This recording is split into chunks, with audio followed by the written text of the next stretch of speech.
Good afternoon and welcome to the SKILLCAST Group PLC investor presentation. Throughout this recorded presentation, investors will be in listen-only mode. Questions are encouraged and they can be submitted at any time using the Q&A tab situated on the right-hand corner of your screen. Simply type in your questions and press send. The company may not be in a position to answer every question received during the meeting itself. However, the company can review all questions submitted today and publish responses where it is appropriate to do so. Before we begin, I would like to submit the following poll. And I would now like to hand you over to CEO Vivek Dodge. Good afternoon to you. Thank you, Alex. And thank you, everybody, for joining us today for the SKILLCAST Group H1 2025 interim results. I'm Vivek Dodge, the CEO of the company, and I'm joined by Richard Steele, who's our CFO. Just a quick introduction. As some of you might not be familiar with SKILLCAST, we provide GRC software and content to help companies digitize, automate, and consolidate many of their staff compliance processes, such as training, policy management, staff declarations, submissions, etc. We have offices in London and in Malta. We have around 125 employees. We have over 1,400 corporate clients, mostly in the UK, but also increasingly in the EU. And we've got some of their logos here on the screen. And the reason why these clients choose SKILLCAST is because we make compliance simple. We do that by providing an excellent technology platform, ready-made content that they can easily customize, and an exceptional level of service that takes away their admin hassle. The demand for our services is relatively resilient, as compliance for many firms is a non-discretionary spend, and our retention rates are high because of the level of service we provide. Our business model is B2B SaaS. That's you might be familiar with. We have high net retention, which produces growing annual recurring revenues and strong operational gearing.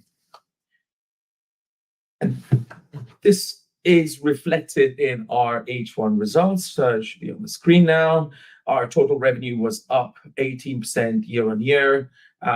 This growth was entirely organic and driven by a 23% increase in our SaaS subscription revenues, which account for 85% of our revenue mix now. Our annual recurring revenue, or ARR, was also up 23%. Our EBITDA continued to grow as expected.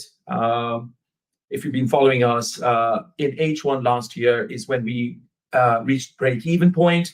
In H2, our EBITDA was 0.5 million, and in H1 this year, that's grown to 0.7 million. We've also improved our score on the Rule of 40, which is effectively the sum of ARR growth rate and EBITDA margin. In H1 last year, we were at 27% on this measure, and this year we've reached 32%. And at this point, I'll hand over to Richard to take you through further details. Thank you, Vivek. Good afternoon, everyone. Just finishing the financial highlights, moving on from EBITDA, we're also fortunate to have a strong net cash position, which increased to 11.5 million at the end of June this year. And that increased in the period by 2.2 million in terms of free cash flow. And we have always paid a dividend, and last year we changed our dividend policy, having returned to profitability, to state that we would broadly increase our dividends in line with subscription revenues every year. So therefore, this interim, we are proposing a 20% increase in our interim dividend to just under 0.2 pence, which is just under a third of the EPS. So looking at some of the operational statistics in a bit more detail. So we have now grown our client base in total by 17% to just over 1,400 clients. This includes the core compliance customers, the customers that buy direct from our B2B e-commerce website. Our ARR increased by 1.1 million in the period, and that was purely from new clients. So by difference, therefore, our net retention in the period was exactly 100%, which is the same as it was in the previous half in H1 24. However, for different reasons. We're delighted to see that our churn has reduced to more normalized levels of 7% compared with 12% last year. We'd like to think that our churn is normal in the high single-digit figures, and we've returned to that level. And conversely, our upsells have sort of reduced on last year as well. The main reason for that reduction in the upsells is that we only increased prices in 2025 by 3% compared with 7% in 2024 on the back of 10% in 2023.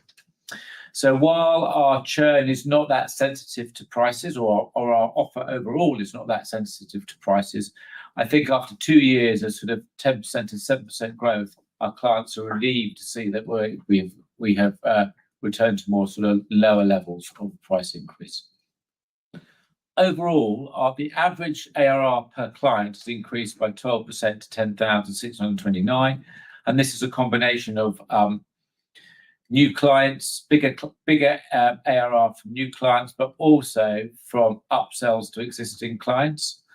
So in terms of our product progress and upsells, we've typically got four sort of offers and products. We've got our standard compliance product, which is a combination of e-learning libraries and ad hoc, red hoc, and e-learning and enhanced learning modules. We then introduced, beginning of this year, what we call our enhanced learning package, which is our content libraries and our learning management system, plus other factors such as a fast track module that enables, if you're a competent professional, to reduce your learning time, and our AI digital assistant and our nudge learning compliance product. And then we have our premium plan, which is our all-inclusive, top of the range, if you like, library that includes all our e-learning libraries, all our enhanced learning products, and all our regulatory tools. So, for example, Policy Hub, statutory declarations, and registers.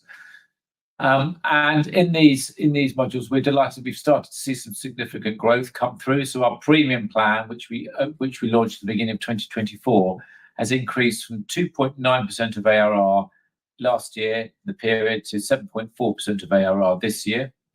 Our core compliance product, which is a buy with your credit card directly from our website online with no managed service for up to 50 users, has gone from sort of 0.3% to 1.2%, but has a much lower average contract value of around £1,000 compared with our new ARR clients from standard, enhanced, and premium, which averages around 8,500.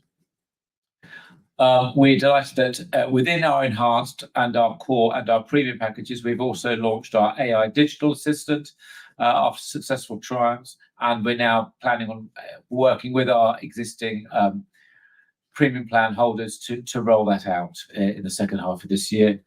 We are always responsive and receptive to change in regulation, and we have built and enhanced our learning libraries with the new courses to help support our clients in training against failure to prevent fraud, which is the new legislation that I believe comes in from a week from today.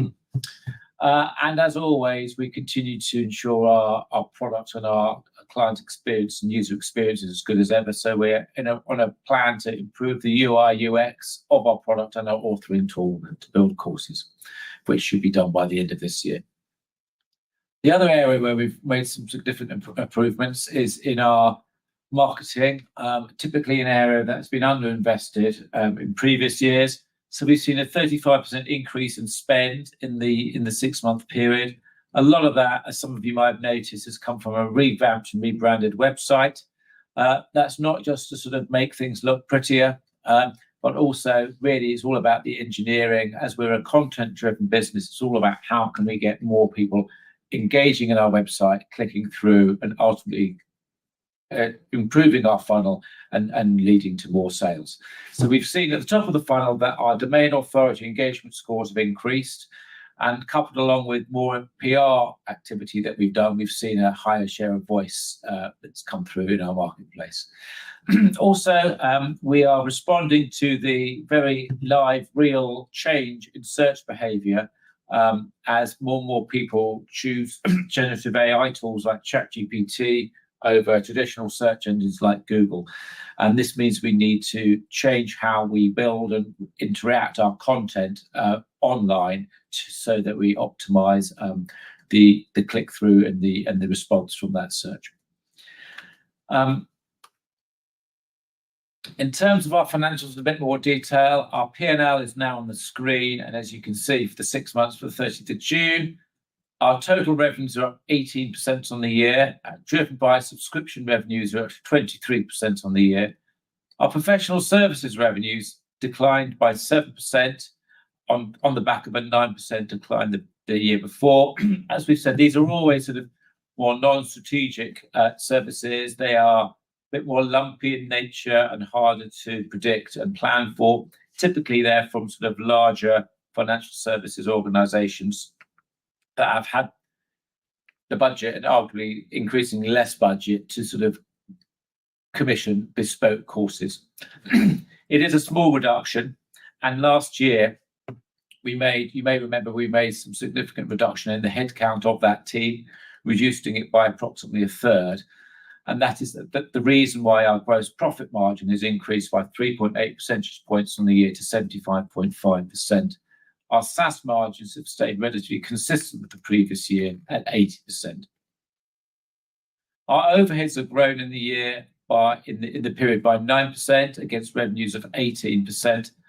Most of that overhead growth is from people. We've only increased our headcount by an average of 3%, and we increased the average cost per headcount in salaries, bonuses, and commissions in the period by 5%.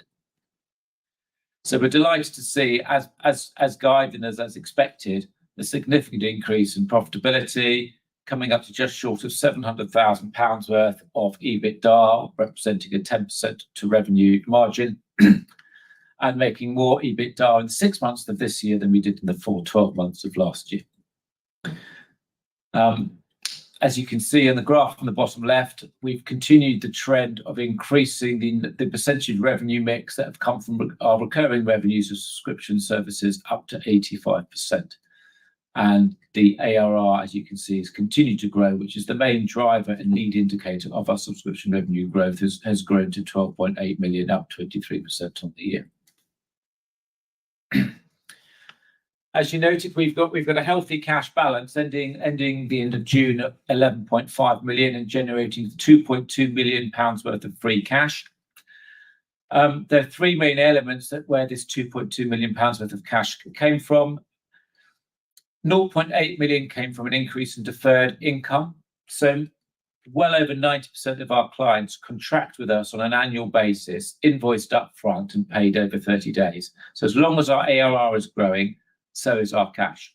We've also generated 700k worth of profit to support that cash, and we've had a significant reduction or an improvement in our receivables. By introducing auto renewal terms in 2024, we've seen a reduction in the quote to cash period, which has had an impact on reducing our debtor days and helping our trade debtors by 300k. We've also seen another 0.5 million of improvement from a legacy payment of Maltese withholding tax from our subsidiary over there. So that healthy cash generation has helped us sort of justify and fund the increase in the interim dividend. Moving on to our balance sheet, just to say we are very pleased. It's very clean and easy. We don't capitalise any of our tech and our product development spend. We expense at source. Apart from our debtors and our cash, we have deferred income on the balance sheet, and that's effectively the main elements on that area. We have no bank debt at all, and have increased our cash by 3.2 million between June 2024 and June 2025. Just to reiterate, our strategy remains the same and consistent, in that we want to keep focusing on growing the ARR, our subscription, which leads to our subscription revenue growth stream. And we'll continue doing that through innovating our products, obsessing about our customer service, and maintaining client retention.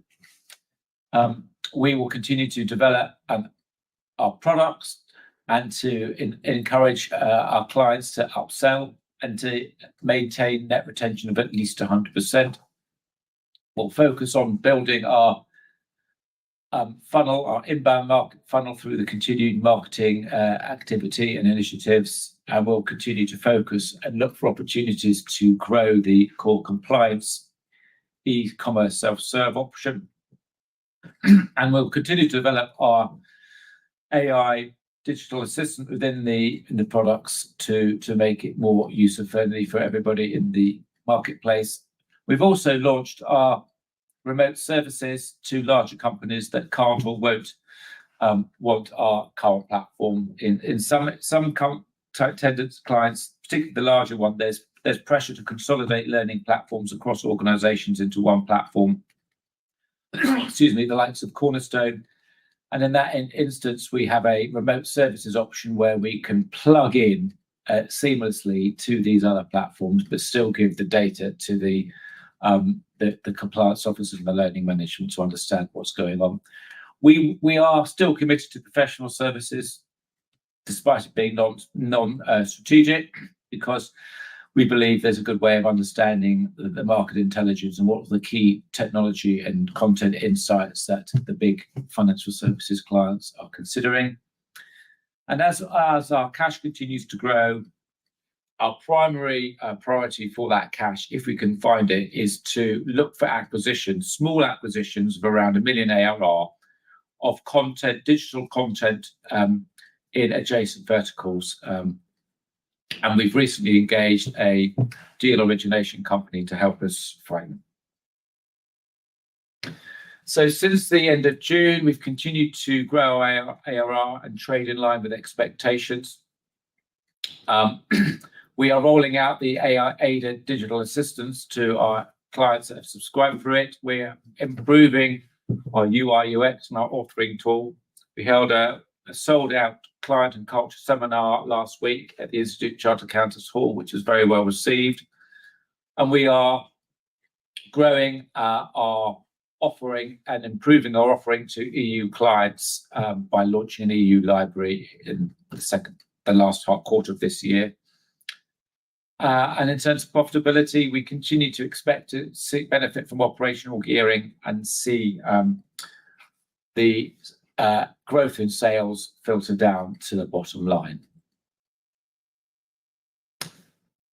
Thank you for listening, and I think we just hand back now and while we assess what questions you've raised. That's correct, Richard. Vivek, thank you very much indeed for your presentation. Ladies and gentlemen, please do continue to submit your questions using the Q&A tab situated on the right-hand corner of the screen. While the company take a few moments to review those questions submitted today, I would like to remind you that a recording of this presentation, along with a copy of the slides and the published Q&A, can be accessed via Investor Dashboard. And Vivek, Richard, as you can see, we have received a number of questions throughout today's presentation. And if I may now hand back to you and kindly ask you to read out the questions where appropriate to do so, and I'll pick up from you both at the end. Thank you. Thank you, Alex. Vivek, would you like to take this first one? Yes, indeed.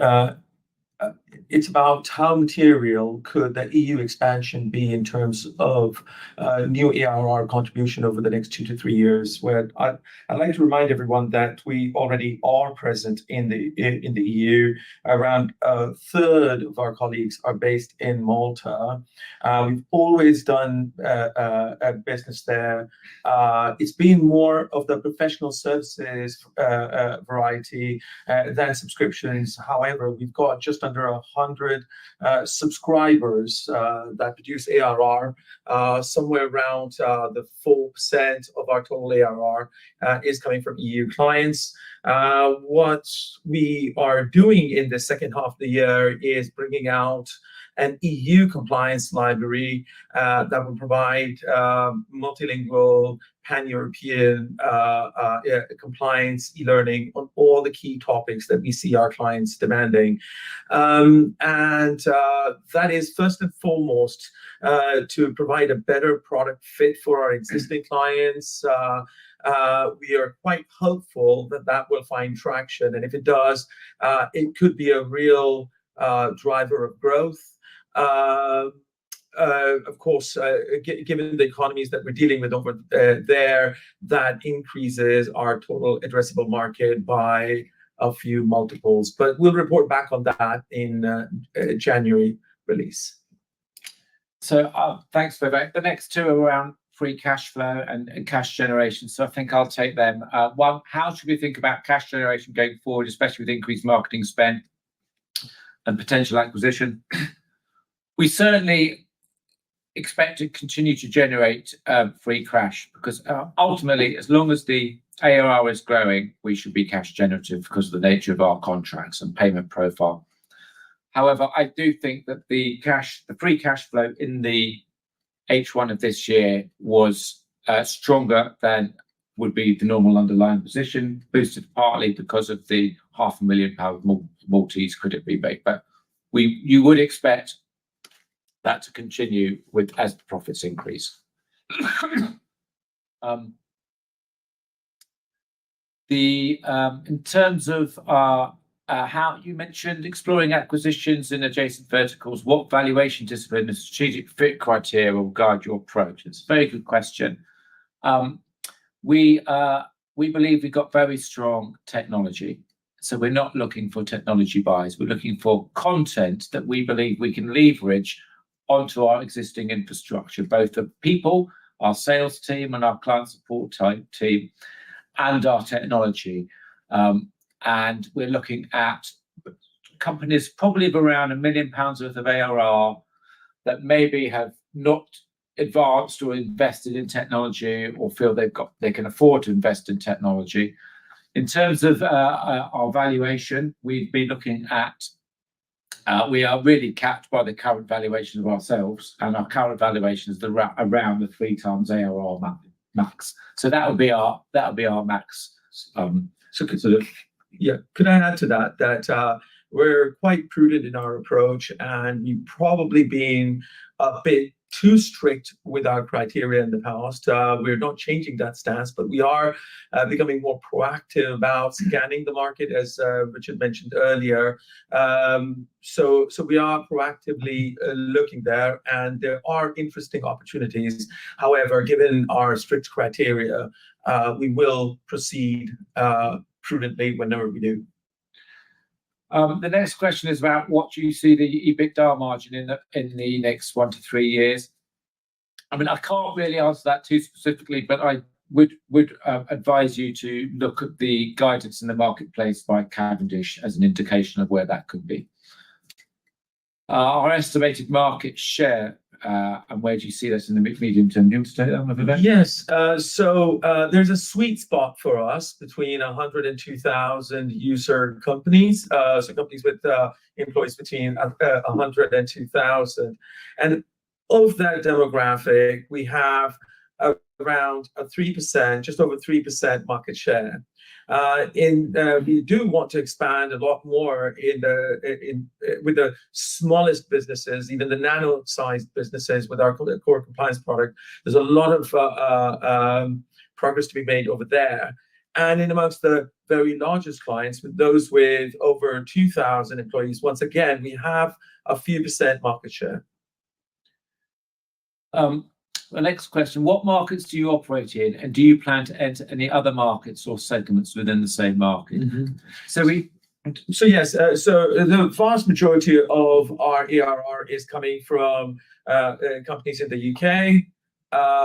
As I mentioned earlier, only about 4% from those in the EU, and then we have a smattering of other clients outside globally that might be exposed to UK regulations. In the UK, the vast majority of our clients, so somewhere in excess of 50% of our clients and in excess of 50% of our ARR comes from firms in the financial services sector. So that's our big sector exposure. Outside that, we don't have an exposure in any of the other areas. We do see opportunities through acquisitions and through our own organic marketing to enter other sectors in professional services, social care, public sector. So we do see opportunities there. Any specific areas that you're looking for an acquisition in? Your general opinion on the possibility of an acquisition would be appreciated since your last meeting. So, as I said earlier, we've now engaged in some deal origination people to look more seriously at this. We have got a list. We are making approaches, and we've got some meetings happening. It's still fairly early days. I think the market is heavily fragmented. There's an awful lot of players in the market, many small players, and we remain optimistic that there is a chance to acquire some things, but it really does depend down on the seller's value expectations as to how successful we will be. Yeah. So I could take the last one here, which is about who we think are the main competitors of SKILLCAST, and how do we see the competitive landscape developing? Is it getting more competitive? I'd rather not name any names on this call. You can do a quick check and find out that in financial services sector, where we are very strong, there's really just two competitors of ours that we come up against often. So there's three very strong players. Outside of financial services, as Richard just said, there's a lot of small companies with a few clients each, and not very strong technology the way we have it. When we win new clients, it's far more likely than not that they tend to be greenfield. So companies that have not yet put in place a proper compliance platform of the type that we offer to our clients. So we're really still dealing with greenfield clients most often. In financial services, we do win clients against our competitors. And the way we see the competitive landscape developing is certainly there are new entrants excited by artificial intelligence, so AI offerings. We have our own AI offerings.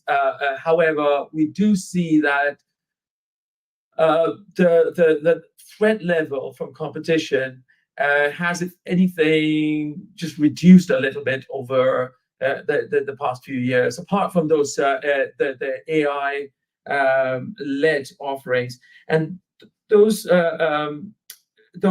vendors are more successful in the sort of the skills space, so skills e-learning. In the compliance domain where we operate, clients still want robustness, long track record, care and cautiousness, which is what we offer to our clients. So we feel that the competitive landscape is quite steady. That's great, Vivek. Richard, if I may just jump back in there, and thank you for addressing all those questions for investors today. And of course, the company can review all questions submitted today, and will publish those responses on the Investor Meet Company platform. But Vivek, before I redirect investors to provide you with their feedback, which I know is particularly important to the company, could I please ask you for a few closing comments?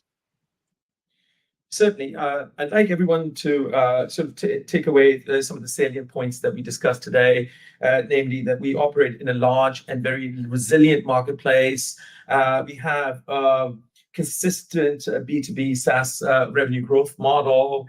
We have good underlying profitability at all levels, gross, EBITDA, and net profit levels. We're well placed in the changing marketplace. And we've got a robust operation to deliver high quality service to our clients. So we at SKILLCAST are on a journey to help companies build more ethical, compliant, and resilient workplaces. And we're making good progress on that. Thank you all for joining, and thank you for the investors who have believed in us and are here on this journey. Fantastic. Vivek, Richard, thank you once again for updating investors today. Could I please ask investors not to close this session, as you'll now be automatically redirected to provide your feedback in order that the team can better understand your views and expectations. This will only take a few moments to complete, and I'm sure will be greatly valued by the company. On behalf of the management team of SKILLCAST Group PLC, we would like to thank you for attending today's presentation, and good afternoon to you all.